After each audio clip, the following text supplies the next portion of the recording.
Welcome back to my YouTube channel, Caroline Imari, aka Ambassador Official. Today, I'm going to talk about humbling. We have to humble ourselves to God. Inafaa tunyenyekee mbele za Bwana. In the book of 2 Chronicles, chapter 7, verse 14, it says, "If my people who are called by my name will humble themselves and pray and seek my face and turn from their wicked way, then I will hear from heaven and I will forgive their sin and heal their land."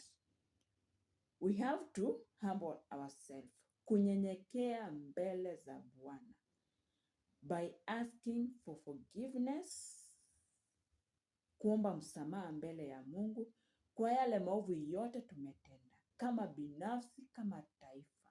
And that is the topic of today. Be blessed.